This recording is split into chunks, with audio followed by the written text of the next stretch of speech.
प्यारे बच्चों, आज जो हम ऑप्टिक्स में टॉपिक ले रहे हैं वो है रिफ्रैक्शन एट स्फेरिकल सरफेसेस। देखिए, अभी तक जो हमने रिफ्रैक्शन पढ़ा है वो प्लेन सरफेसेस पर पढ़ा है, और आज हम जो टॉपिक में सीखेंगे वो सीखेंगे कि यदि सरफेस स्फेरिकल हो तब रिफ्रैक्शन कैसे होता है। उसके लिए एक फॉर्मूला हम ड्राइव करेंगे। तो ये हमारे पास जो स्फेरिकल सरफेसेस है वो दो तरह की स्फेरिकल सरफेसेस होती हैं। One is concave surface and other is convex surface. तो आज सबसे पहले मैं पहले करा रहा हूँ कॉन्केव सरफेस के लिए, एंड आफ्टर देन हम करेंगे कॉन्वेक्स सरफेस के लिए। तो सबसे पहले मैं ले रहा हूँ कॉन्केव सरफेस। कॉन्केव सरफेस, तो कॉन्केव सरफेस के लिए हम ये रिफ्रैक्शन फॉर्मूला आज सीखते हैं। तो इसके लिए सबसे पहले देखिए, हमने माना कि ये हमारे पास एक कॉन्केव सरफेस है। ये देखिए, सरफेस का मीनिंग ये है कि ये एक सरफेस है और इस सरफेस ने दो मीडियम सेपरेट किए हुए हैं। इधर एक अलग मीडियम है, इसके इधर एक अलग मीडियम है। तो इसके इधर जो मीडियम है उसका रिफ्रैक्टिव इंडेक्स हम लेते हैं N2, और यहां से क्योंकि रे स्टार्ट होगा इसका रिफ्रैक्टिव इंडेक्स लेते हैं हम N1। और इसका ये यहाँ पोल होगा, जो इसका सेंट्रल पॉइंट होगा डेट इज पोल, और ये जो लाइन है that is this line is principal axis. This line is principal axis. तो देखिए, बोर्ड एग्जाम में ये जो क्वेश्चंस पूछा जाता है, ये क्वेश्चन 5 मार्क्स में मोस्टली केसेस में पूछा गया है, कई बार 3 मार्क्स में भी पूछा गया है। लेकिन जहां भी ये पूछा जाता है वहां सबसे पहले अजम्पशंस पूछे जाते हैं कि what are the assumptions and then derive this refraction formula. So firstly I am taking assumptions.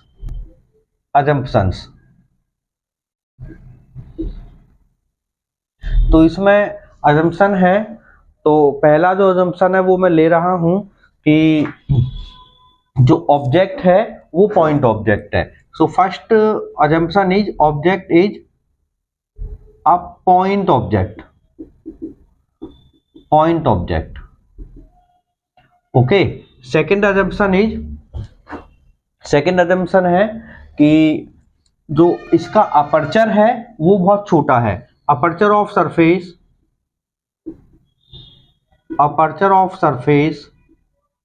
spherical surface is small,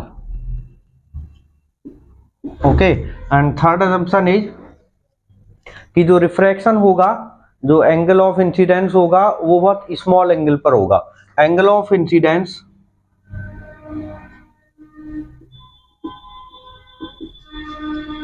is small. Angle of incidence is small. And four assumption मैं यहां ले रहा हूं कि ये रेयरर मीडियम है और ये डेंसर मीडियम है।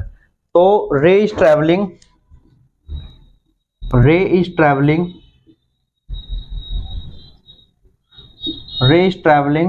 From rarer to denser medium, okay। So these are four assumptions. Object is a point size object, aperture of surface is small, angle of incidence is small, ray is traveling from rarer to denser medium. This is rarer medium, this is denser medium. So for this I can write N2 is greater than N1, okay। N2 is greater than N1। तो इन चारों assumptions को हम लेकर अब इस फॉर्मूले को start करते हैं। तो इसके लिए जैसा कि मैंने पहले एजम्पशन में लिया है कि ऑब्जेक्ट पॉइंट ऑब्जेक्ट है, तो I am roughing this assumptions, okay. And क्योंकि हमको स्पेस चाहिए थोड़ा सा, तो अब इसके बाद हम यहां लेते हैं ये point object. This is O is point size object, O is object. तो ये ऑब्जेक्ट यहां से एक रे स्टार्ट हुआ एंड रे ने स्ट्राइक किया इस पॉइंट ए पर, so this is incident ray. and this is center of curvature.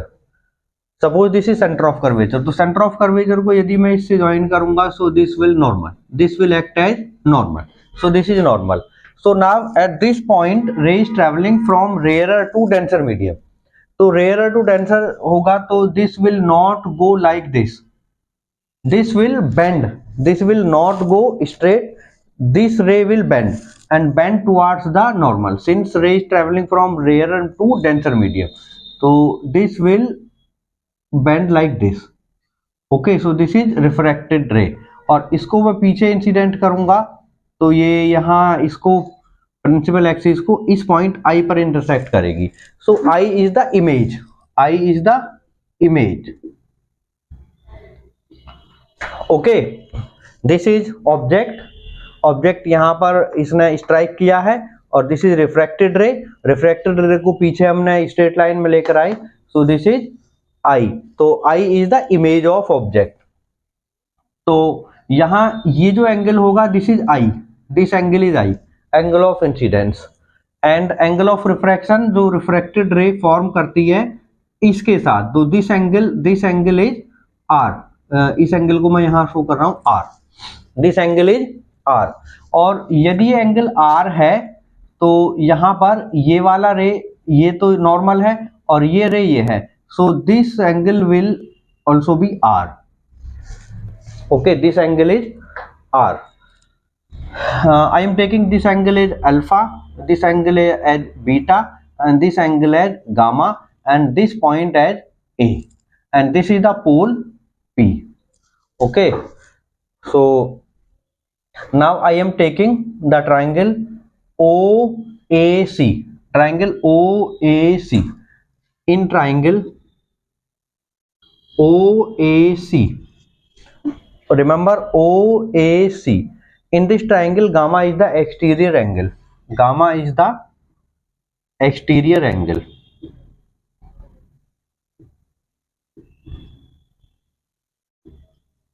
Gamma is the exterior angle.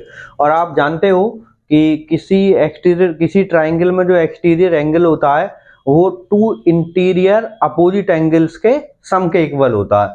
So in this triangle these are two interior angles, this angle and this angle. So gamma is, what is gamma? It is alpha plus i, gamma equals alpha plus i. Okay, so i is gamma minus alpha. This equation is equation number 1. I equals gamma minus alpha. And then again I am taking the triangle IAC. Okay, IAC. In triangle IAC, gamma is again exterior angle. Gamma is again exterior angle. Gamma again से exterior angle है, तो इस triangle में भी यही property हम यूज करेंगे कि gamma will be equal to the sum of two interior opposite angles. So gamma should be equal to beta plus R. So gamma equals beta plus R and from here I can write R equals gamma minus beta. This is equation 2. Remember R equals gamma minus beta. Okay, then using Snell's law,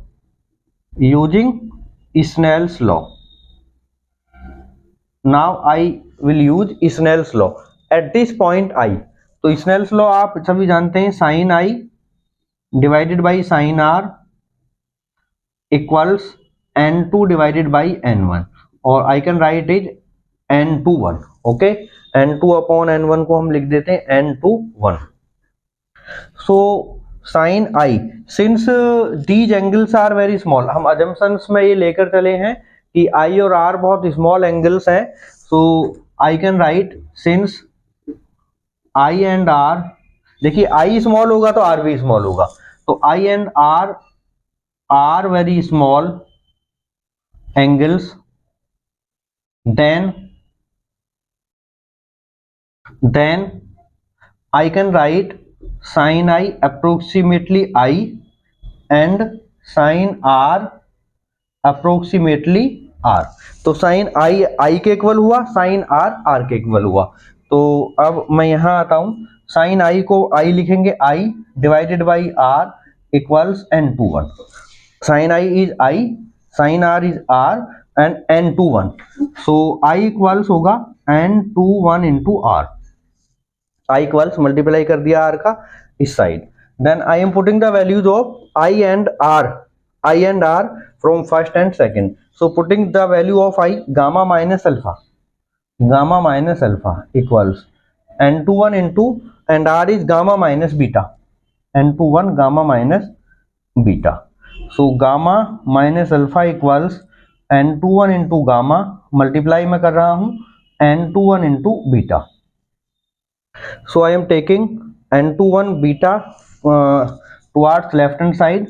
So it is n/1 beta and this is minus alpha and this is n/1 gamma and gamma इस side आएगा minus gamma. तो अब यहां से हम gamma common लेते हैं, n/1 beta minus alpha equals gamma common लेंगे तो बचेगा n/1 minus 1 into gamma. And this is equation number 3. Okay, now I will find the values of alpha, beta and gamma from this figure. So alpha is since alpha, beta, gamma are very small angles.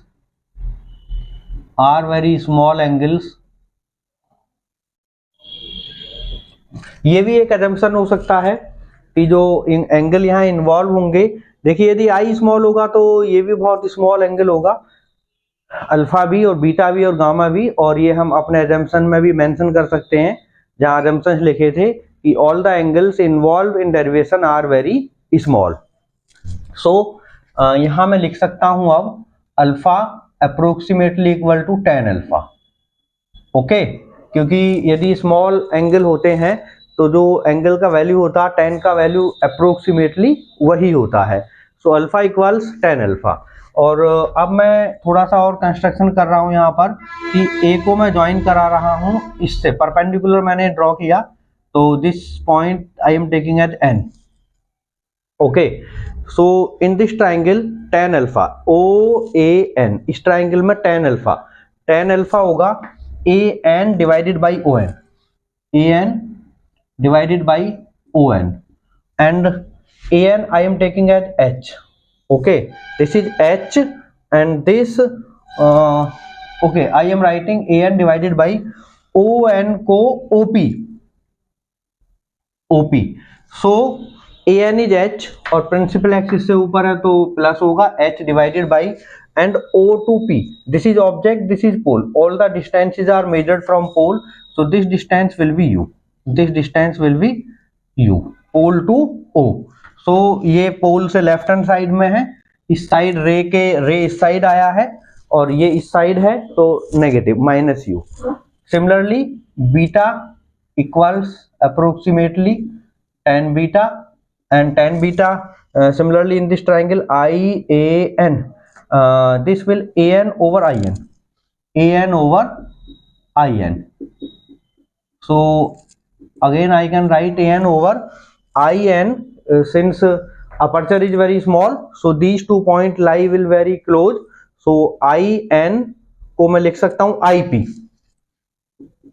IP और again AN is H and IP, I is image, तो image distance कितना लेते हैं यहां से हम V, so this is minus V. Next gamma approximately tan gamma and similarly tan gamma इस triangle में CAN, so AN over CN and similarly जैसा हम पहले करते आ रहे हैं AN divided by CP and AN is H and CP is C center of curvature, पोल से centre of curvature तक का distance that is R and minus R with sign convention. So now I am using the values of alpha, beta and gamma in third, putting alpha, beta, gamma in equation third. So अब हम third में यहाँ put करेंगे n/1 into beta and beta is this h over minus v.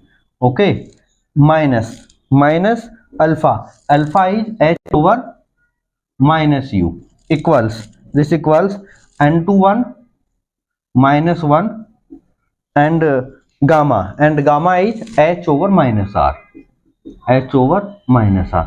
तो यहां से h common लेंगे जो कैंसिल कर देगा राइट साइड वाले h को, तो माइनस साइन भी, माइनस माइनस माइनस, तो माइनस कैंसिल होगा, minus and from here minus, and this h, so here remains n21 divided by v, n21 divided by v, this minus 1 over u equals n21 minus 1 and divided by r.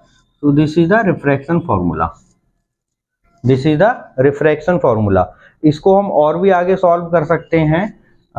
If I replace n21 equals n2 divided by n1. अब हम यहाँ put करेंगे n21 को, n21 होता ही क्या है, n21 देखिए यहाँ भी लिखा हुआ n2 डिवाइडेड बाई n1, तो n2 डिवाइडेड बाई n1, तो यहाँ मैं करता हूँ n2 divided by n1 in place of n21 and v ये है divided minus 1 over u equals n21 को मैं लिखता हूँ n2 over n1 minus 1, n21 को n2 over n1 minus 1 and this upon and this is r. इसको मैं और सॉल्व कर सकता हूं n2 minus n1 divided by n1 नीचे आ जाएगा और r उसके साथ आ जाएगा. तो अब यहां से हमें मिला n2 over n1 into v minus 1 over u equals n2 minus n1 divided by n1 into r. अब होल इक्वेशन में मैं मल्टीप्लाई करता हूं n1 से, तो ईच टर्म में मल्टीप्लाई होगा, इसमें n1 से मल्टीप्लाई करूंगा तो n1 से n1 कैंसिल होगा, तो n2 divided by v. Okay, minus यहां मल्टीप्लाई किया n1 by v, not v it is u, n1 by u. यहां मल्टीप्लाई करूंगा मैं n1 से यहां, तो ये कैंसिल हो जाएगा, n2 minus n1 divided by r. So this is the another form of refraction formula, refraction through spherical surfaces. Okay,